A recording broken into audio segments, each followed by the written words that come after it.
Welcome back guys my YouTube videos. इस video में बात करने वाले हैं हम विप्रो लिमिटेड के बारे में। विप्रो लिमिटेड ने सभी को परेशान कर रखा है। यहाँ पर अभी इसने 52 वीक लो टच कर लिया है। तो यहाँ पर अब यह क्वेश्चन आ रहा है कि आखिर जो विप्रो लिमिटेड है यह कब तक डाउनसाइड दिखाएगा। तो चलिए हम इसी के बारे में इस वीडियो में एनालिसिस करने वाले हैं।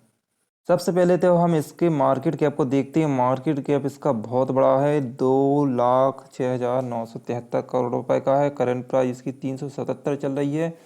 हाई था इसका 52 वीक का 730 और वहीं इसका लो है 373। तो यहाँ पर इसने जो इसका लो है 52 वीक उसको टच कर लिया है। तो आखिर यह जो शेयर है अब कहाँ तक जाने की संभावना है या फिर कहाँ पर जा सकता है, इसके बारे में हम इसका जो फंडामेंटल है उसके बारे में देखकर यह जानने की कोशिश करेंगे।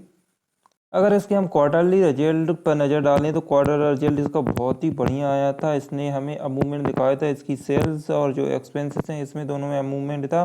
तो यहाँ पर सेल्स देखें तो यहाँ पर सितंबर 2022 में जब यहाँ पर क्वार्टर रिजल्ट आया था जो कि पिछले महीने, तो यहाँ पर जो लास्ट क्वार्टर के कंपेयर में यहाँ पर अच्छा खासा अब मूवमेंट देखने को मिला था। लगभग 1,000 करोड़ इसने हमें अब मूवमेंट दिखाया है। तो यहाँ पर इसका जो सेल्स है वो काफ़ी बढ़िया हो रहा है। तो अगर हम फंडामेंटली देखें यहाँ पर सेल्स के हिसाब से तो यहाँ पर हमें एक पॉजिटिव साइन देखने को मिलता है। वहीं अगर हम इसका जो ओपीएम देखें तो ओपीएम में भी हमें अच्छा खासा मूवमेंट देखने को मिल रहा है। लास्ट में जो ऑपरेटिंग प्रॉफिट मार्जिन था वो 18% था, जो कि अब घटकर 17% हो गया है। तो यहाँ पर ज़्यादा कोई फर्क नहीं पड़ा है। वहीं हम इसका जो नेट प्रॉफिट देखें तो इसमें भी हमें अच्छा खासा मूवमेंट देखने को मिला है। नेट प्रॉफिट अगर बात करें तो यहाँ पर हमें इसमें भी अब मूवमेंट देखने को मिला है। 2972 करोड़ से यह सीधे 3,092 करोड़ रुपए हो चुका है। तो लास्ट क्वार्टर का अगर देखें तो यहाँ पर कंपनी ने अच्छा परफॉर्म किया है और आने वाले समय में भी यह अच्छा परफॉर्म कर सकती है। लेकिन यहाँ पर जो इसका डाउन ट्रेंड मतलब जो इसका शेयर प्राइस है वो डाउन आ रहा है, उसका एक ही कारण है और वह है इसका फाइनेंशियल रिजल्ट।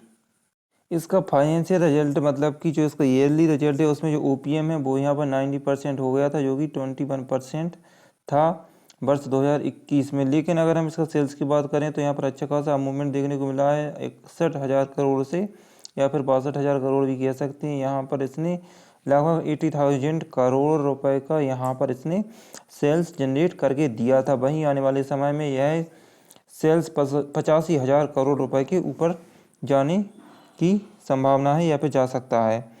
और नेट प्रॉफिट देखें तो यहाँ पर नेट प्रॉफिट में हमें थोड़ा सा डाउन मूवमेंट देखने को मिला था, लेकिन इसमें कोई बड़ी बात नहीं है क्योंकि यहाँ पर हम लास्ट क्वार्टर या फिर कुछ लास्ट ईयर का देखें तो इस यहाँ पर हमें अप से डाउन साइड देखने को मिला था। जैसे कि यहाँ पर 8,957 करोड़ था, जो कि लगभग 8,500 करोड़ हो गया था। उसके बाद 8,000 करोड़ रह गया था। तो यहाँ पर हमें लगातार इसमें डाउन मूवमेंट देखने को मिला था, लेकिन इसके बाद सीधे इसने जंप किया और यहाँ से फिर से जंप 4 साल तक किया और यहाँ पर हमें फिर से थोड़ा सा डाउन साइड दिखा रहा है।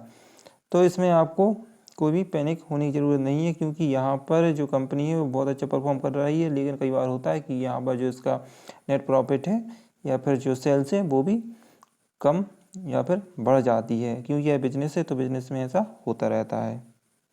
वहीं इसके रिजर्व की बात करें तो यहाँ पर रिजर्व में भी अच्छा खासा ग्रोथ देखने को मिल रहा है। 53,000 करोड़, 64,000 करोड़ और फिर 70,000 करोड़ रुपए। तो यहाँ पर हमें अच्छा खासा इसमें अब मूवमेंट देखने को मिल रहा है। तो ओवरऑल अगर हम देखें तो इसमें हमें सभी तरीके से पॉजिटिव साइन देखने को मिल रहा है। तो यहाँ पर जो इसकी शेयर प्राइस डाउन हो रही है वह बहुत जल्दी रिकवर होगी।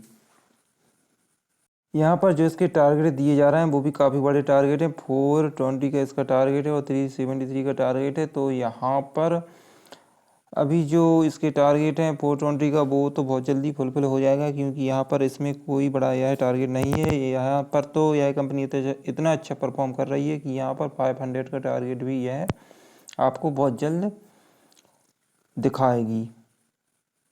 तो अगर आपने इस कंपनी में 500 पर भी अगर इन्वेस्टमेंट कर रखा है तो आपको पैनिक होने की ज़रूरत नहीं है। यहाँ पर आप एवरेज कर सकते हैं यहाँ पर, क्योंकि अभी जब भी मार्केट में सुधार आता है तो यहाँ पर इस कंपनी में आपको अप मूवमेंट ही देखने को मिलेगा। क्योंकि यहाँ पर अगर हम फाइनेंशियल रिजल्ट देखें या फिर क्वार्टरली रिजल्ट देखें, इसमें हमें पॉजिटिव रिजल्ट ही देखने को मिला है और इसके रिजल्ट भी काफ़ी अच्छे हैं जो कि हर साल बढ़ते जा रहे हैं। तो यहाँ पर विप्रो लिमिटेड में ऐसा कोई खास चेंजेस हमें देखने को नहीं मिल रहे हैं, जिसके कारण यह कंपनी का जो शेयर प्राइस है और ज़्यादा कम हो जाए। और विप्रो लिमिटेड के बारे में तो आप सभी जानते हैं, बोनस का बादशाह भी है। तो यहाँ पर हो सकता है कि आने वाले साल में यह बोनस या फिर स्प्लिट भी दे सकता है, क्योंकि इसका जो प्राइस था वो करीब 200 के आसपास ट्रेड कर रहा था लास्ट ईयर। लेकिन इसका एक ही कारण था कि यह बोनस शेयर दे रहा था, और जब इसने बोनस शेयर नहीं दिए थे तो यहाँ पर यह शेयर 800 के आसपास पहुँच गया था। तो नो डाउट अगर आप इस कंपनी के शेयर होल्डर हैं तो आपको इसमें होल्ड करना चाहिए। और अगर आपने इसमें बहुत ऊपर जैसे कि 500 के ऊपर इन्वेस्टमेंट कर रखा है तो यहाँ पर आप एवरेज भी कर सकते हैं। बहुत ही जल्द यह शेयर 450 के आसपास ट्रेड करता हुआ दिखाई देगा। तो चलिए थोड़ी सी नज़र हम लक्ष्मी ऑर्गेनिक इंडस्ट्री पर भी डाल लेते हैं।